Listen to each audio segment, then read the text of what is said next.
So como 15 minutos. Heidi. So about 15 minutes, 20 minutes. And I'm gonna go find the other one. No good because we have to go over the top of that, right? Oh, no. If you're going to go over both, you're going to go over just one or necessarily less travel. What do you look at? Oh, that's right. I'm trying to make a decision. How many decisions? Like that. That's good. Yeah, I know I saw him earlier. Yeah, love that guy. What are we doing this interview? Live, we're face hanging out. Anybody can just log in, tuck it down here. Hi, say hello, you know, talk to the screen. So you guys are right this. Of course, it's the here radio. You don't have to wear anything here. Okay. If you can't hear me, I can't hear him with this out either. so yeah. First of all, just have friends popping by. Everywhere you go, there's people walking in. Now you can My man. It's great. It must be nice. Yeah, no, it's a pleasure just to be here. Can you turn this on? Yeah, no, it's a pleasure being here. You know, I got to thank Carla and homie for setting me up on all this, and I just finished the weigh-ins. I'm booked at like 4 o'clock in the afternoon. It's a cool experience for us to just walk around. Yeah. For us, to just walk around, see people. For you, I just walk in. Every corner you turn, somebody's grabbing you. Hey. It's going to be a fun feeling, but also some weird feeling. Yeah, you know, it's a little humbling, you know, just to get stopped and the people that you look and admire, they come up and like Merriman comes up, shakes my hand, and it's a mind-blowing experience. Good picture of the Super Bowl in Las Vegas. This is crazy. That's not it. It's not working. Yeah, the Super Bowl that's here, the Super Bowl being here in Las Vegas, I think it's shocking for a lot of people after what we've been through as a city. What's it like for you to look around and see that? NFL is taking over the city. Yeah, it's phenomenal. You know, for me just to be here and to say, wow, I'm here. You know, every time I'm on the freeway and I see Allegiant Stadium and I see all the advertisement for Super Bowl, and I have working the fights tomorrow night for ESPN Top Rank. It's one of those energy weeks. What should people be watching on those? Obviously, the list Well, yeah, you're going to see, you know, Top Rank always puts good fights together. You know, you got Teofimo's fighting Jermaine Ortiz. That's a great one. Pedraza's fighting Keyshawn Davis. That's the new upcoming fighter. I'm working 4 out of the 9 fights, so got a busy day. How do you get used to Just a good question. I always tell myself mentally it's not my cut. But there was a fight with Jay Hawan fought Jonathan Goulet. He took a knee. This is MMA. And that big vein we have going down our eyes, it bled like a pig to the point I got nauseated. But that's the bloodiest fight I ever worked in my life. I did. Not just that game, exactly. I did. That was rough? It was rough. And in that ring, that mat is at Randy Couture's gym here in Las Vegas. Bloody fight. How did you first get into it? I joined the military in 1972. 1974, they stationed me in Thailand. And I always said if I went to the Orient, I'd want to study the martial arts. Saw my first Muay Thai fight. And that whole year, I dedicated my life to it. And I got into boxing when I got back into Oakland. And opened up my own school of kickboxing, the ASK, American School of Kickboxing, with a credit card. And I was a trainer before I was a promoter, and I learned to be a cut man through necessity. And that kind of floated to the top, so I moved to Vegas 29 years ago, and here I am talking to you and Heidi. Do you have any favorite memory of something? God, so many memories, but you know, I always have to relay the last fight I worked with Vladimir Klitschko, was the heavyweight champion of the world from the Ukraine, Kiev, and I've been with him for 8 years. So I didn't see Vladimir till the Friday at the weigh-ins because my daughter Carla had got married in the Island of the Creek, so I got there Thursday night. I know. Trying to take my thunder, right? They did. Her and homie did a great job. It was a great wedding, but anyway, I'm glad I went. So I didn't see Vladimir and Vitaly till the weigh-ins, and finally, we're going through strategy, and I talked to him, and I know at that point confidence is the highest thing because they're getting ready to fight. But I put my hand on his shoulder, and I said, "Look, don't worry about nothing tomorrow. I'm gonna take care of you like you're my son." Well, come to the fight, I'm putting the final Vaseline on him before all these 90,000 people as they're screaming before Michael Buffer does the announcements, and he's this far apart from me. He says, "You could call me son." Wow. And that meant so much because I knew that I got into his mind. And it was probably one, even though he lost a fight, lost his title, it was probably the best fight he ever had.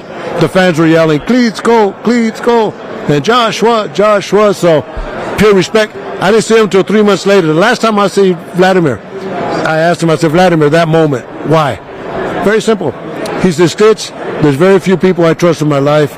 You are one of them. Wow. Those are the moments I get. Yeah, that's got to just melt you. It melts me. Maybe, yeah. Brought me tears. You know.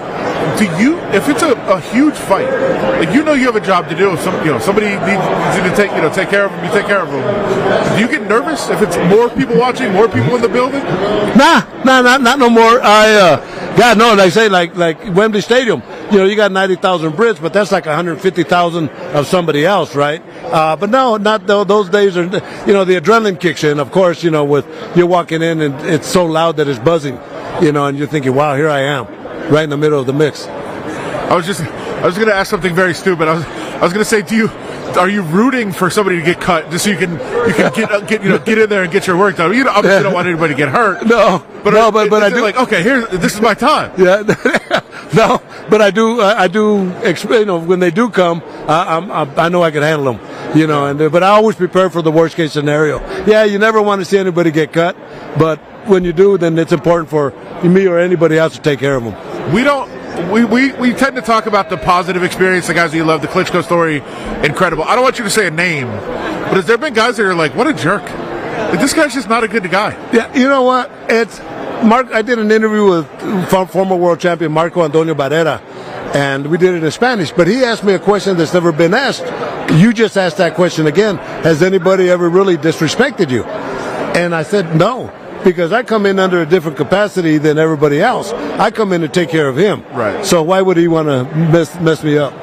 So no problem at all. But if you see somebody like not treating you badly, you're witnessing maybe them treating somebody else badly, and you're like, I have to help you, and I don't like you. Yeah. That's weird. No. I get to pick who I choose. That's true. And if you're a jerk, if you're loud, it's not my nature. I could pick and choose at this point. We talked about that moment personally for you, having a special moment. But in terms of just a fight, is there one that stands out that you were just kind of in awe even watching, just being a part of it? Well, yeah, the Vladimir Klitschko Anthony Joshua fight. Only because it was such an epic fight, 90,000 people and all that. Vladimir did get cut, and I kept him in the game. So, but just the excitement of being there and having all those people was a monumental moment for me. But I've had a lot of those, man. I have to, pick one out of the hat and tell you a story about it.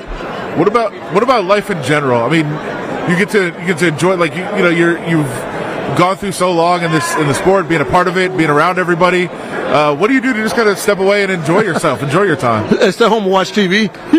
Get up at 10 o'clock in the morning. Loving life. But no, I've been blessed, with being involved in movies, working with the best fighters in the world, and just having a new cannabis line coming out in April. So, movies. I mean, they're filming a documentary on my life right now, called From the Fields to the Garden. That's going to be finished. We're going to do our final filming April the 28th in Montebello when I get inducted into the National Boxing Hall of Fame. So what a nice way to end the film, right? Oh yeah. What do those honors still mean to you? I mean, everybody respects you, everybody loves you, everybody knows who you are in the sport, but like those honors that are going to live forever, what does that mean to you to go through that? People call me a legend and they do all that. To me, it's a little embarrassing.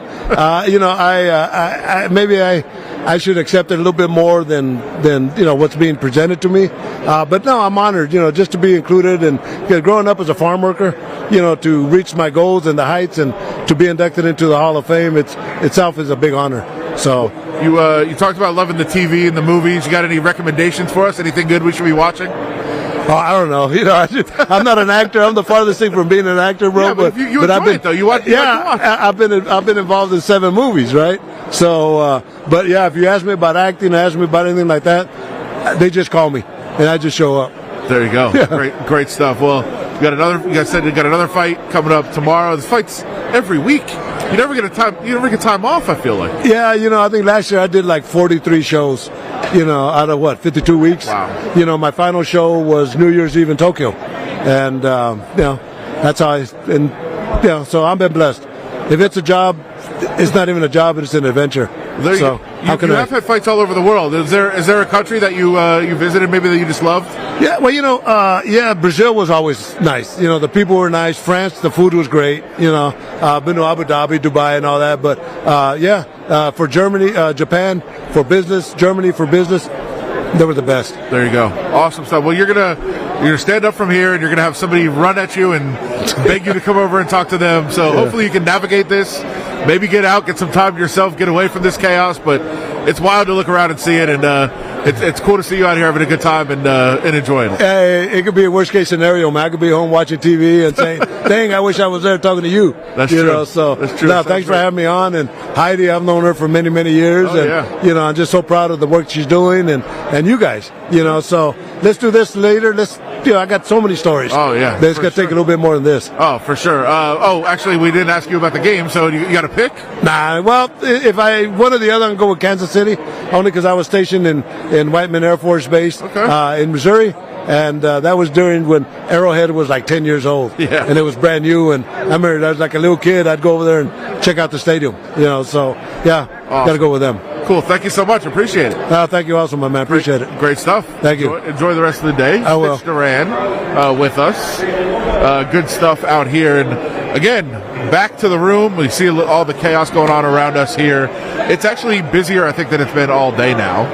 It is packed in this room as people are kind of walking around and mingling and enjoying their time here. So a lot of different moving pieces. And I told you and I told Stitch as soon as he stood up, he was going to be mobbed by somebody trying to get him on, and of course 3 people run over there and try to talk to him over here and try to get that going. So still trying to locate Andre James. We thought we were going to be able to hear from him. We thought he was going to come over and join us here on set. He is not at this point. So I'm looking. Rolly Romero, who we were talking to earlier, is just walking by. He's finally kind of circled back and come over here. DeAndre Carter from the Raiders, I see kind of mingling over there. He's supposed to join us coming up in the next hour. So he'll be hanging out here in a while as we roll on from Radio Row. And should look ahead also to tomorrow. Oscar De La Hoya expected to join us tomorrow here on Radio Row. So you want to come back and tune into that. Also, Puka Nakua, who had a fantastic rookie season, certainly has some connections here to Las Vegas as well. He is set to join us. Oh, good. We're live. We're good. Good to see you. See everybody. Everybody's friends are here. Everybody's pals, hanging out, enjoying a good time on Radio Row. Trying to spot somebody else. See if we can just grab somebody as they walk by. That's always fun to just pull somebody out that's maybe not talking to anybody. Vinny comes by and walks around again. Vinny was over there walking. We'll see if we can have him join us again and check it out. But just to get into the game a little bit more, as we were talking earlier, the Chiefs remain an underdog despite playing in their 4th Super Bowl in 5 years, despite having Patrick Mahomes as their quarterback, one of the top players in the league. Of course, they are an underdog in this game, which I think is surprising to a lot of people because the Chiefs being the Chiefs, the brand name that they are. But actually the Niners a couple weeks ago would have been an even bigger favorite if this game had been played then. Rolly Romero coming over here now to show his respect to Stitch Duran as that's happening right behind the camera from us right now. I actually see somebody over there wearing some virtual reality gear.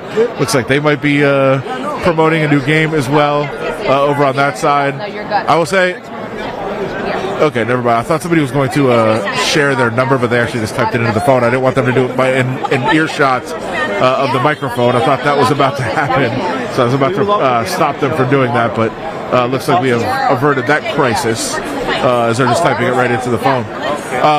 But yes, the Chiefs being an underdog, I think is surprising. So many people are picking the Chiefs. It's been a pretty strong split between kind of the public opinion and the sharp opinion of what is going on in this game. A lot of casual bettors, as they are usually referred to, a lot of people that might not bet all the time and in the game kind of religiously seem to be on the Chiefs side. A lot of the bigger players, the sharps as they are referred to, seem to be on the 49ers side. That's kind of how the split is going at the sports books in this game. 2 is the number right now. 47.5 the total in this spot. And, of course, a ton of prop betting is available as well. We heard some of those props broken down yesterday by some of our guests, Mike Palm from the Circa, who talked about that, and Jay Cornegay from the Westgate. You can hear back those interviews as well if you check out our coverage. As we talked about earlier in the program, we talked to Dana White. He came by. We had Rolly Romero. We had Leonard Ellerby.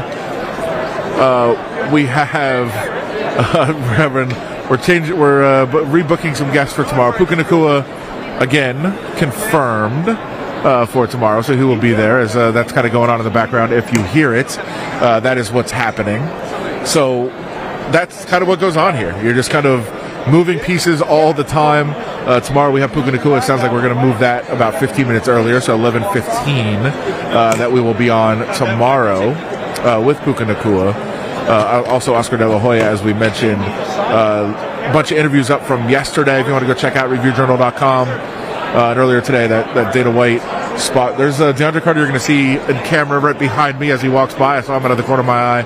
Again, he'll be joining us coming up in about an hour here from Radio Row. A lot of people walking by in this spot. Sorry, I'm trying to check out what's going on. I know NFL Fantasy Podcast about to begin over there, about 10 feet away from us. So that is about to start. I thought they were going to be pretty loud, and so I was going to warn you, but it sounds like they backed off a little bit from their scream open. Just looking around, I mentioned it earlier, but so many media people are so excited to see different people and so fired up for it. And I've never seen this guy, never seen this guy, but the players today. The players that are around here saw Dan Marino, and they were kind of going nuts. Like, they couldn't believe what they were seeing. Like, that's the kind of legends you see walking around sometimes, where even the players are just completely blown away by who they're seeing. And those are when you know that you have a real legend around. And also, there was a lot of players that were excited to see Max Crosby earlier. I know he was walking around, and a lot of players that were doing interviews kind of jumped up and dapped him up, showed him the respect when he was walking by, and that was cool to see as well. Trying to Cam Newton. Yeah, he had a very fancy hat on. It was which is not surprising that he had a fancy hat on. It's his thing, but it stood out. Like, he walked in the room. Big dude. Walked in the room like early. He's been here a while. I think he walked in the room around 9, and I couldn't see him, but I just saw a giant hat above like a banner. Right. And I said, "Oh, that looks like something Cam Newton would wear." And then he kept walking, and I said, "Oh, it's Cam Newton. It is Cam Newton." I told him, I go, there's some of us that kind of that understand what you were saying when he's talking about there's quarterbacks who kind of manage games, there's quarterbacks that can, go make plays that you need to win games. It's not. I mean, we've been having this discussion forever. Go back. If you go back in the day, like quarterbacks like Roger Staubach, he made plays with his legs. French Hartigan made plays with his legs. Those were guys that weren't just your game kind of managers. And it's not an insult to call a quarterback a game. That's what you're supposed to be doing. And if you do it at a high level, it's used as an insult from people that they're saying you can't make plays. All you're doing is throwing the ball, getting in somebody's hand, letting them make a play. Not as easy. It's not as easy as that, but that's how the term is used. That's what it's become, for sure, and how people see it. But I mean, you're right. There's an art to that. There's some offense. Look, to me, I think Kurt Warner was a game manager. Like, he had all these talented players. He had one of the best receiving cores in the league. He had one of the best running backs in the league. The idea of that offense was simply switch Vinny's microphone if you weren't able. But he could also throw. He could occasionally do that, but I think the gist of that offense was designed to have a game manager run it, and some people can't be game managers. Look, if Josh Allen cannot be a game manager. Right. If you told him, hey, we got all these receivers, you're going to have to make quick, accurate passes, get it out, let them make the plays, he's not capable of doing that. Because there's some guys that can do both. Yeah. There's some guys that can't. Who could do both? I think Mahomes can do both. He can, but if you look back, was it 2 seasons ago. Tampa Bay. Where, well, Tampa Bay did it, but all throughout the year, everybody was running cover 2 against them. Yeah. Everybody was saying, just go out there, you're going to have to complete 12 6-yard passes that worked the ball down the field. You're not making any big plays, and it worked. Their offense got really shut down for long stretches because Mahomes wouldn't do it. He refused to do it. And I think now, as he's gotten older, he's understood he's not going to let you do that to him. And I think part of that is, I know that I can get you out of that if I do it. Right. So it's not like I'm going to have to do that for the whole season.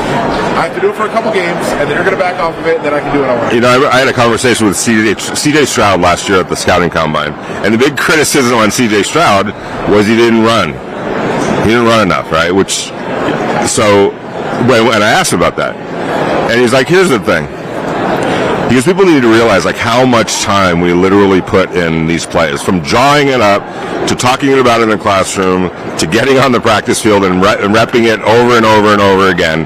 Where that's the read number 1, read number 2, read number 3, stick in there, make the throw. It'll eventually, make the reads. He goes, if I were to bail every time when there wasn't that first option open, number 1, I'm doing a disservice to all the work that we just put into everything. And number 2, do you realize the looks I would get on the sidelines if I kept doing that? I'm talking about Marvin Harrison and like wide receivers that are like, dude, what are you doing? So the criticism that people had of C.J. Stroud should have been more of a compliment, that he didn't just bail on the first or second read not being there. He'd find the open read, which is what you want your quarterback to ultimately do. And then if that's not there, then the great ones,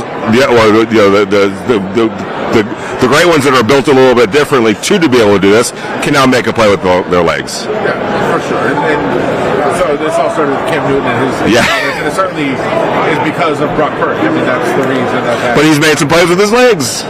He has started to, and it's changed our offense a little bit. For sure that he's been able to do that. Are we going to see more of it? It's also certainly, I was going to point out, it's also certainly been a criticism of the current Raiders starting quarterback, Aiden O'Connell. I don't think he can do it. Is capable of making right. That's right? That is different. Yeah, because I think Brock Purdy is just a better athlete, and he hasn't necessarily had to, but especially in this past game, the NFC Conference Championship game, he definitely did. And here's my question. Do the Chiefs now see that on film and understand, okay, that's something new to be aware of? Chip McMahon, former Super Bowl winning quarterback, is still in the building now. Do you ever wonder, because he's in a wheelchair, and I think he was being pushed around by Kyle Turley, if not that, I've seen him, was it worth it? I mean, I think a lot of former players have asked that question. He's a pretty extreme kind of case. I think for sure. I mean, but he's a guy that played with no regard for his physical safety. Yeah, that's true. Well, I think he's coming out with us either tomorrow or Friday. So. We'll ask him about that. Ask him how if he does think it's worth it. And I know he's tried. What he's doing now is exploring the alternative ways to deal with pain, pain and life after football. So I know that's part of what he's doing and trying to figure out how best to cope. And I believe, I could be wrong, I don't want to say anything that's not true, but I heard from somebody that he's actually launching a bid for presidency. President of the United States selection. I guess he's only trying to draw attention to his causes. Oh, okay. So he's using the presidency as a platform. The Kanye. Yes, exactly. Did that work for Kanye? Well, I think it would have if he hadn't completely lost it. There's some who would say him losing it was what contributed to him running in the first place. You know what? I wouldn't do this, Tim. I was gonna run off on a tangent about somebody that was standing near us and talk about them and see if they heard it. Arash? Talk about them without talking to them and see if they overheard us. People who pretend to be Las Vegas residents. What? He does live out here. He has a place. So yes, we're here at Radio. I think you were getting into will Brock Purdy use his legs in this game? Yeah. You can actually bet that. There's a prop out there of how many rushing yards he can have. I think he may have to. I think, the 49ers pass protection has not held up as well as it did for much of the year in these last couple of games. And that's why he's been running, because he's kind of had to in spots. And I think teams have kind of forced him that way to say, we're not, we're going to close down the pocket. We're going to get to you and see what you're going to do. And he's been able to get out and escape and make plays with his legs. But we've also forgotten how bad he's been at times, because he's bailed them out and made plays down the stretch. And that's the name of the game. You have to move on. You have to win when it counts. The first half of these first two games, he's been terrible. No, I know. And I think that if that follows suit, I don't think the 49ers have a chance in this game. It'll be tough to rally. Now, what they have now is confidence that they can. Because I think if you would have asked them a couple weeks ago if they believe if they fall behind by a lot, they'd be able to rally. And of course they'd say yes, we can, but they know they can. They've done it. They've been able to do that. Yeah, but where would you put the Chiefs' defense compared to the Lions and Packers' defense? Significantly better, certainly, than the Lions. Probably better than how the Packers were playing at the time, I would say, as well. Yeah, I mean, it's a very, very good defense, for sure. And it's not just the defense. It's if you give the Chiefs back the ball at all, they're going to either score or have a long drive or run some time off the clock. They're not going to give it right back. I did a position-by-position breakdown. Guess how many edges I gave to the Chiefs? How many different, you do like right tackle, left tackle? No. Come on. We don't have that kind of space anymore. No, it was just quarterback, running back, wide receiver, offensive line, defensive line, linebacker, cornerback, safety, special teams, coaching. I think the 49ers got 2. Edges? Yeah. No, they dominated the edges. Whoa. They were running back, wide receiver. Yeah. Offensive line's kind of a push, although I think it's a little bit of a push. Defensive line is, depth-wise, 49ers. They're terrible? Terrible. Since they lost Lee Burrow. Oh, here we go. The numbers are staggering. And Chase Young, I think the under talked about. No, definitely. Is not good. No. And they need Lee Burrow badly. And it's confusing because everything I saw that he said he's out. He's not playing. I thought he was placed on injured reserve. And then I talked to him the other day and he said, I'm hoping to play. I don't think that's possible. I thought he had surgery and I thought they put him on injured reserve. So he's out of the game as far When did he get hurt? Before the playoffs. So it's been, I don't know what the rules are. I don't think he can come back. Okay. He wasn't on the linebacker. Linebacker, I think. 49ers. The 49ers. It's middle linebacker is easy. 49ers. Cornerbacks. I think that's probably Chiefs. I did go Chiefs, I think, but it was close. Safeties were. They have an injury though. Yeah. It might be Chiefs. It's really a lot of edges for the Niners for sure. The difference is, and I think what a lot of people have said, and it's the most cliche thing, it's the most overused phrase this whole week on Radio Row, but you just can't bet against Patrick Mahomes. Exactly. That's what everybody said. And where would you coaching? I mean, that's push. That's Chiefs. It's funny because I was looking at Shanahan and his career arc so far. His career arc feels a little bit like Andy Reid, because what was the criticism always of Andy Reid? Had won it. Right. Got him to the multiple with the Eagles, multiple NFC Championship games and a Super Bowl. Can Andy Reid win the big one? That's the question that we're asking of Kyle Shanahan now. That's the last thing that he's got to do.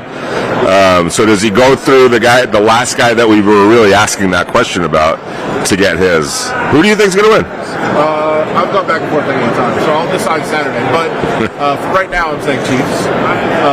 I think that they played at a completely different level. I think they figured it out. Yeah. Certainly, the offensive line has figured something out. Right. The receivers have played at a much better level lately, and I just think if Brock Purdy struggles the way he has in the first two games, the first halves, they're in real trouble. That's why. But we can't assume that he will, so we don't know. But if he does, it's going to be a scary proposition, I think, for. Yeah, for sure. We'll have plenty more breakdown as we continue, probably coming back live with DeAndre Carter in a little bit. If anybody else pops in, we will go live as well. And don't forget to check out everything that's been posted up at reviewjournal.com, Vegas Nation, all across all social platforms as well. And tomorrow, some big guests on the way, including Puka Nacua coming up mid-morning, right around 11:15, so that'll be on live as well. But we may be going live again later today. Depends on who's popping in with us. We appreciate you guys. Hopefully talk to you again soon, and we'll see if I've changed my mind about who's going to win the game if we talk to you in an hour, because it's very possible. Check you out then. By the way, my wife is watching. Oh, there you go. Yes. VegasNation.com and Vegas Nation on Facebook, across all platforms and Review Journal. Talk to you soon.